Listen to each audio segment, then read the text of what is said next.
there's a lot to unpack here with the St. Louis Blues because there's a lot going on, first of all, but to bring up the trade that they made, uh, Ivan Better by Barbashev got traded to the Vegas Golden Knights in exchange for center prospect Zach Dean, who was a 2021 first round pick, drafted 30th overall.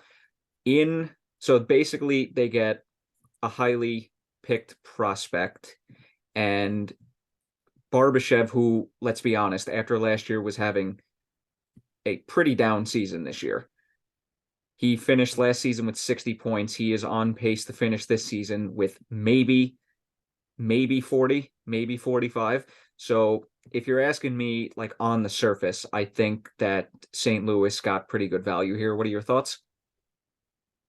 Yeah, I did. I think St. Louis got very good value for the player. I think Ivan Barbashev is one of the most underrated players in the league, quite frankly. And I think Vegas, I think when they saw the writing on the wall that Timo Meyer wasn't going to be an option for them and that New Jersey was, at the head of that pack, I think they had to look elsewhere. And I think, again, for the remainder of this week and heading towards the trade deadline, I think Vegas is going to make more moves like this where they add players that aren't necessarily, like game changers like Timo Meyer would be, but just nice little small additions that can, help solidify or tape up holes in their lineup, whether that's on their back end or in their forward group. And they did that with Ivan Barbashev. And for the Blues, again, they got a nice return here. And I like Zach Dean. Zach Dean is a really nice prospect. He played really well in the QMJHL with the Gatineau Olympiques.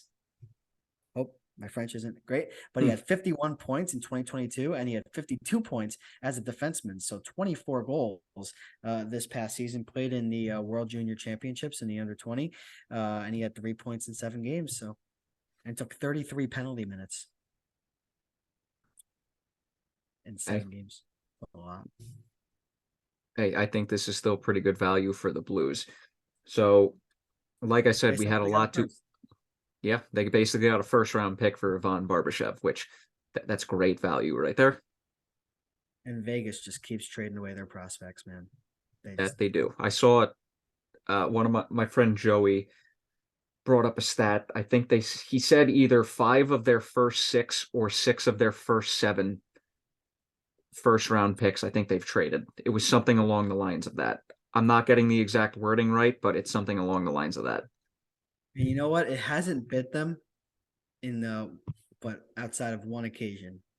Nick Well, I mean, Suzuki. it's going to catch up to them.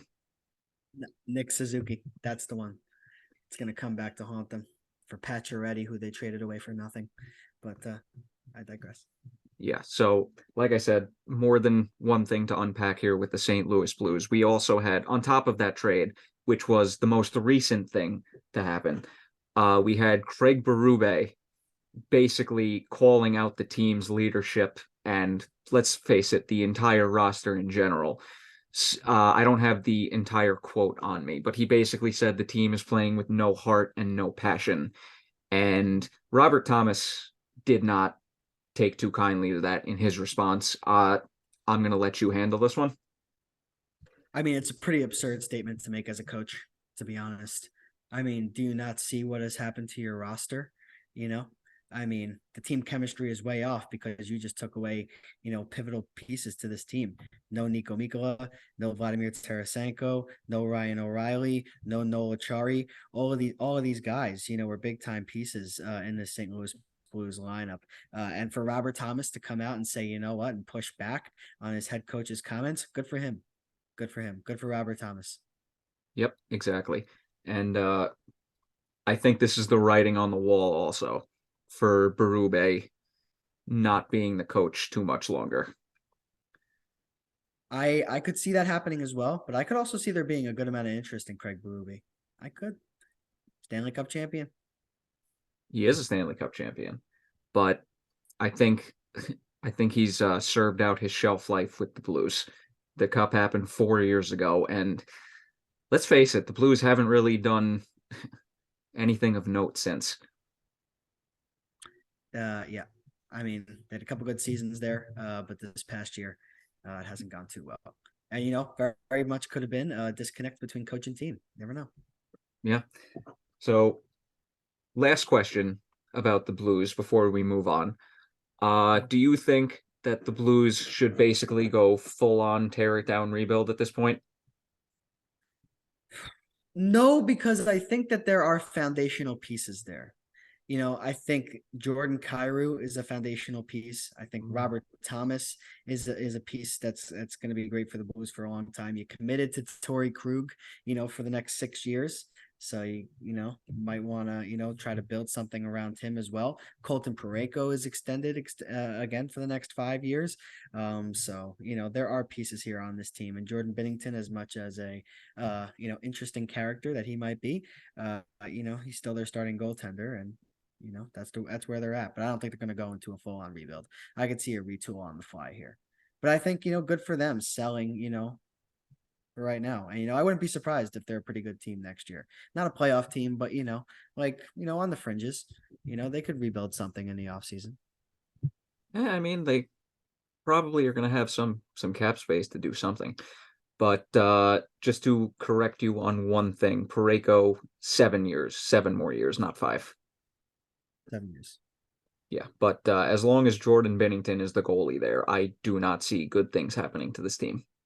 Because frankly, I don't think he's that good.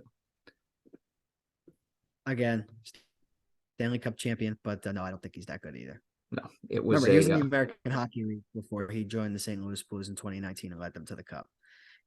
Unfortunately, and I don't want to take anything away from Jordan Binnington, but goaltenders can have runs like that. A hot goalie can lead you to a Stanley Cup, and we've seen that on multiple occasions. And Jordan Binnington and the St. Louis Blues is an example of that. And I remember when they extended him, I said to myself, that's a bad decision.